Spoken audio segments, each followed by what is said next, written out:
Hello दर्शक बंधु good morning जय जगन्नाथ। आज अनुचिंता वीडियो को आपण मानक समस्त को स्वागत।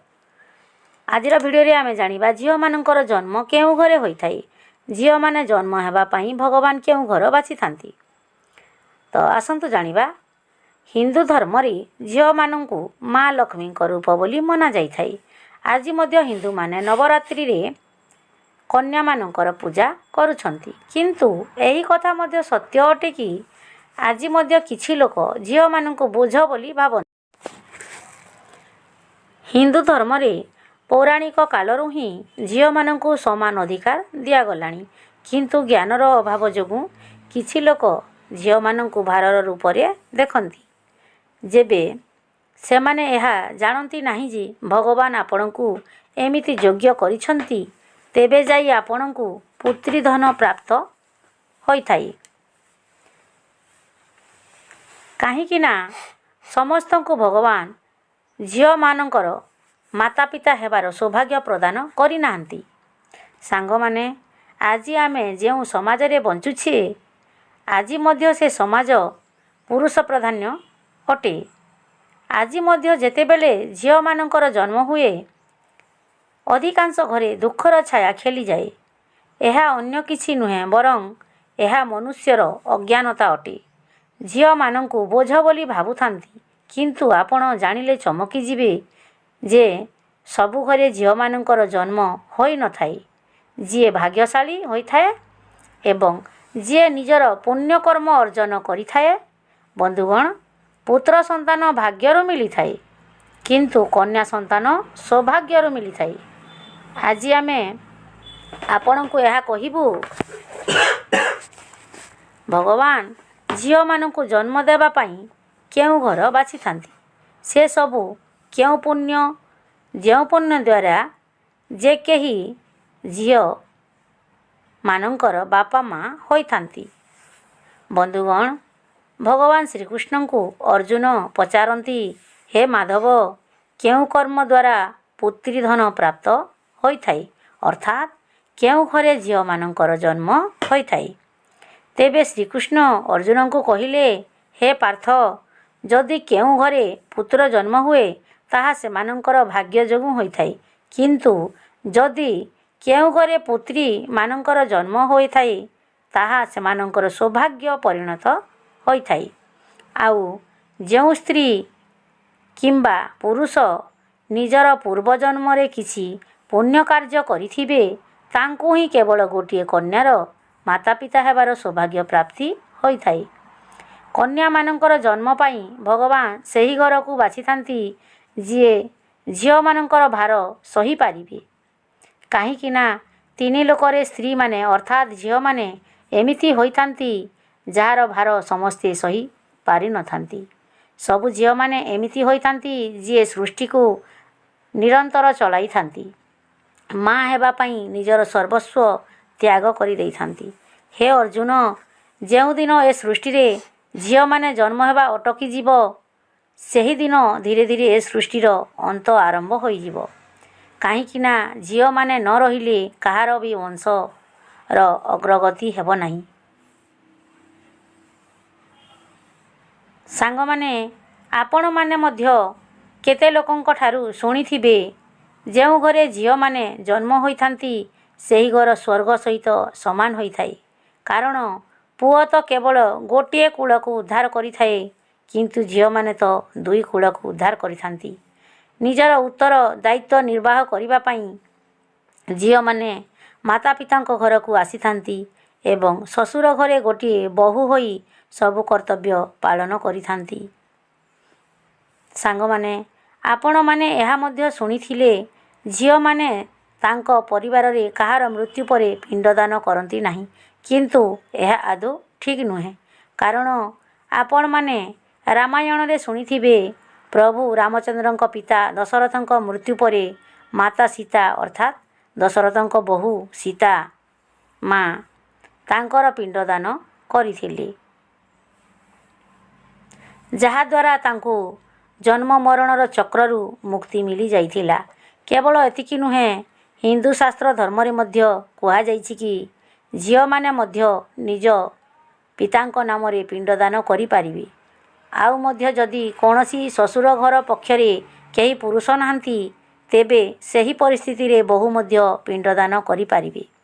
ସେଥିପାଇଁ ସେହି ଲୋକମାନେ ବହୁତ ଭାଗ୍ୟଶାଳୀ ହୋଇଥାନ୍ତି ଯାହାର ଘରେ ଝିଅମାନେ ଜନ୍ମ ହୋଇଥାନ୍ତି। ସେମାନେ ଆହୁରି ଅଧିକ ଶକ୍ତିଶାଳୀ ହୋଇଥାନ୍ତି ଯାହାର ଘରେ ଏକରୁ ଅଧିକ ଝିଅ ଜନ୍ମ ହୋଇଥାନ୍ତି।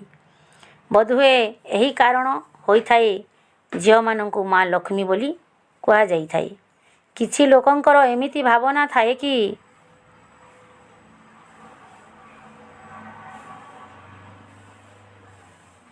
ଝିଅମାନଙ୍କ ବିବାହ ପାଇଁ ପଇସା ଜମା କରିବାକୁ ପଡ଼ିବ ଏବଂ ସେମାନଙ୍କର ପାଠପଢ଼ାରେ ମଧ୍ୟ ପଇସା ଖର୍ଚ୍ଚ ହେବ।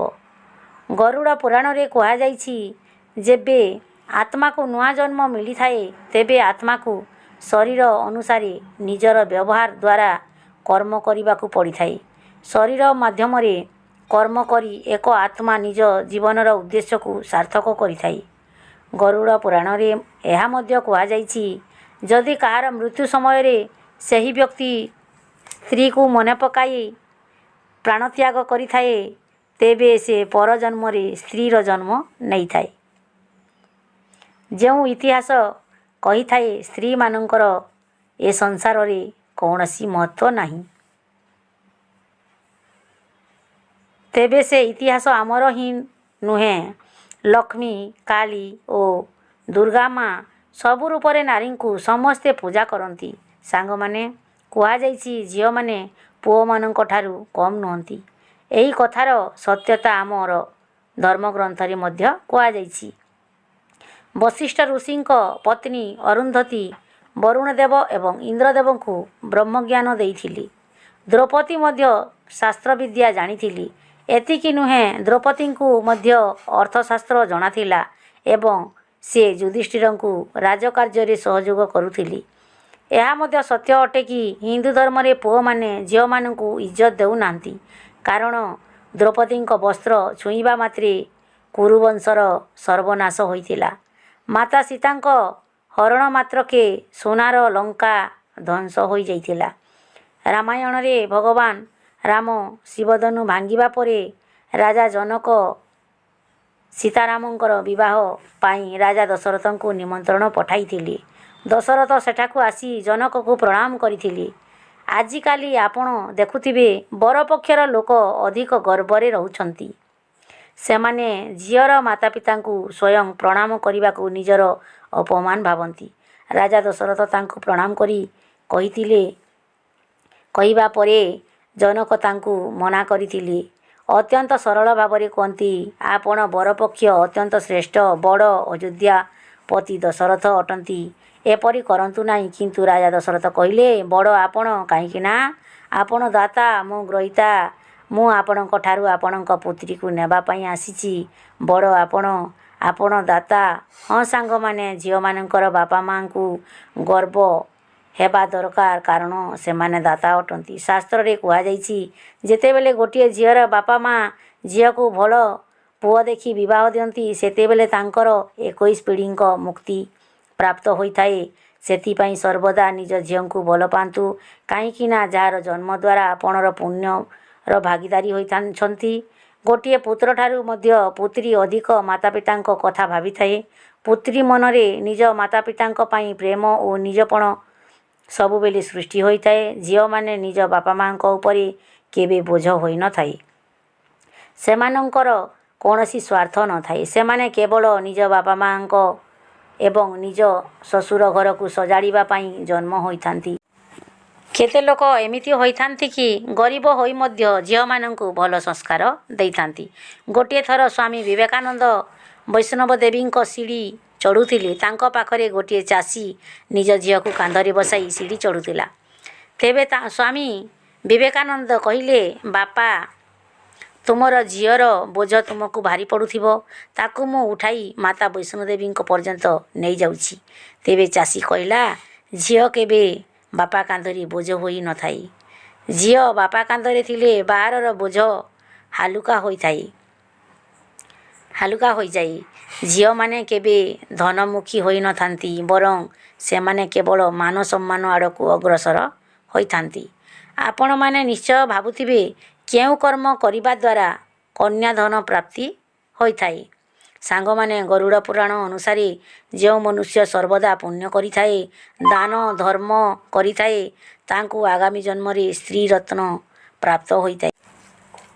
ଯଦି ଆପଣଙ୍କର କେଉଁ ଝିଅ ନାହାନ୍ତି, ତେବେ ଆପଣଙ୍କର ନିଜ ସମ୍ପର୍କୀୟର ଏବଂ କୌଣସି ଗରିବ ଝିଅକୁ ପଢ଼ାଇବାରେ ସାହାଯ୍ୟ କରିପାରିବେ ଏବଂ ତା'ର ବିବାହ ମଧ୍ୟ କରାଇପାରିବେ। ଏହାଦ୍ୱାରା ଅନନ୍ତ ପୁଣ୍ୟ କରିବାର ଫଳ ମିଳିଥାଏ। ଆଶା କରୁଛି ଯେ ଆପଣ ଭଲ ଭାବରେ ବୁଝି ଯାଇଥିବେ ଯେ ସ୍ତ୍ରୀଙ୍କର ଜନ୍ମ କାହିଁକି ମିଳିଥାଏ, ତା ସହିତ ସ୍ତ୍ରୀମାନଙ୍କର କେଉଁ ଘରେ ଜନ୍ମ ହୋଇଥାଏ। ଯଦି ଆପଣମାନଙ୍କୁ ଏହି ଭିଡ଼ିଓଟି ଭଲ ଲାଗିଛି, ତେବେ ଦୟାକରି ଆମ ଚ୍ୟାନେଲକୁ ସବସ୍କ୍ରାଇବ୍ କରି ଭିଡ଼ିଓକୁ ଗୋଟେ ଲାଇକ୍ ନିହାତି କରନ୍ତୁ ଏବଂ ସାଙ୍ଗମାନଙ୍କୁ ଓ ବନ୍ଧୁବାନ୍ଧବମାନଙ୍କ ପାଖକୁ ସେୟାର କରନ୍ତୁ ଏବଂ ବେଲ୍ ଆଇକନ୍କୁ ପ୍ରେସ୍ କରି ଅଲ୍କୁ ସିଲେକ୍ଟ କରିଦିଅନ୍ତୁ। ଆଗାମୀ ଦିନମାନଙ୍କରେ ଆସୁଥିବା ସୁନ୍ଦର ସୁନ୍ଦର ଭିଡ଼ିଓ ଆପଣମାନଙ୍କ ପାଖରେ ସର୍ବପ୍ରଥମେ ପହଞ୍ଚି ପାରିବ। ଜୟ ଜଗନ୍ନାଥ। ଓକେ।